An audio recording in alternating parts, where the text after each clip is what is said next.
Je suis en compagnie d'Isabelle Lessard, pharmacienne chez Family Prix. Bonjour Isabelle. Bonjour Dominique. Isabelle, lorsqu'on planifie un voyage, on prend bien le temps de choisir naturellement la destination, les activités à faire, les maillots, les crèmes solaires. Mais quelle est la première chose à faire lorsqu'on pense à partir en voyage?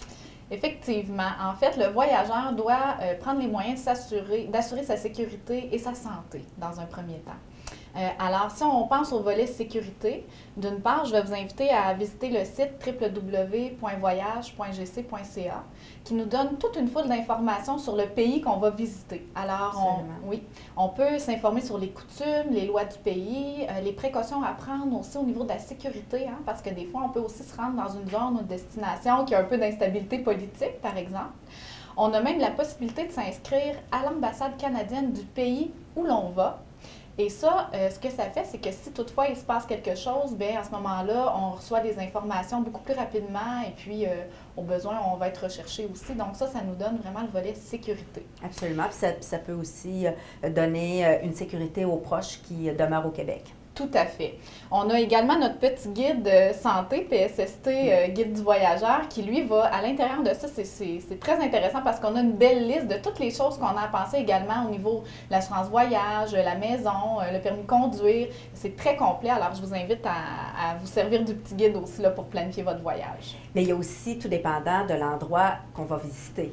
C'est là que c'est important vraiment de bien planifier notre voyage. Effectivement. Il y a aussi le volet santé qu'il ne faut pas oublier, bien évidemment. Pour cela, je vous invite à consulter votre pharmacien affilié à Family Prix. D'une part, parce que les organismes de santé publique font des recommandations selon les destinations. Alors, il est possible que la destination dans laquelle vous vous rendez, vous ayez besoin de recevoir certains vaccins ou certains médicaments en prévention. Et puis là, votre pharmacien va pouvoir vous aider puis vous guider là-dedans. Par exemple, maintenant, avec les nouveaux actes de la loi 41, le pharmacien est habilité à vous prescrire le médicament de prévention pour la diarrhée du voyageur, qui est communément appelé la tourista, que tout le monde connaît, et aussi pour la malaria, si vous vous rendez dans une zone qu'on dit impaludée. Et qu'est-ce que veut dire impaludée? C'est une zone où est-ce qu'il y a, dans le fond, une infestation de malaria.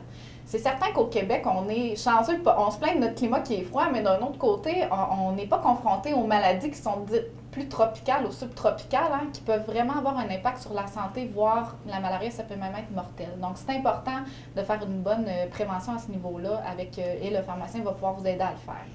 Quand on pense au vaccin, Isabelle, certains vont penser que c'est peut-être pas nécessaire d'avoir les vaccins parce qu'il y a le avant le voyage, mais il y a aussi le après.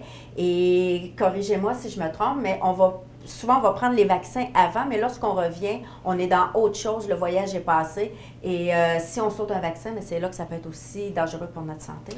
Effectivement. Idéalement, avant de partir en voyage, on va s'être préparé plusieurs mois à l'avance, justement parce que parfois, ça peut être nécessaire de recevoir un vaccin. Il y a des vaccins qui vont se donner juste en une dose. Par contre, il y en a pour lesquels il va falloir avoir des rappels pour avoir, notre immunité complète, si on peut dire. Donc, à ce moment-là, oui. Ou si vous êtes fait vacciner avant de partir, mais que vous n'avez pas pu avoir toutes vos doses, effectivement, ça va être important au retour d'avoir le restant pour vos prochains voyages. L'autre chose qui est importante, c'est, par exemple, si on prend un médicament pour la malaria, ce médicament-là va devoir être poursuivi jusqu'à quelques jours, à quelques semaines après notre retour. Et c'est très important de le faire parce que dans l'exemple de la malaria, le médicament qu'on prend en prévention ne nous empêche pas d'attraper cette maladie-là. Donc, c'est vraiment le médicament jusqu'à la fin qui va nous permettre, si toutefois on s'est fait transmettre la malaria, d'éliminer le parasite de notre organisme.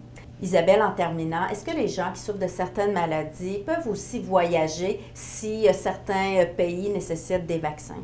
Absolument. À ce moment-là, parfois, on va devoir référer au médecin pour l'évaluation de la condition médicale, mais souvent, on va trouver un compromis où on va avoir une façon de se préparer pour que les gens puissent voyager. Toujours très important, ça va être d'avoir sa liste de médicaments à jour avec vous et également vos médicaments qu'on recommande généralement de garder dans le bagage à main là, pour s'assurer que si notre valise est oubliée en cours de route, bien qu'on a nos médicaments facilement sous la main dans leur contenant original bien identifié. Excellent. Puis, toutes les informations sont très bien décrites dans le petit guide Family Prix. Absolument. Pour nos voyageurs. Merci beaucoup, Isabelle. Bien, ça me fait plaisir. Merci.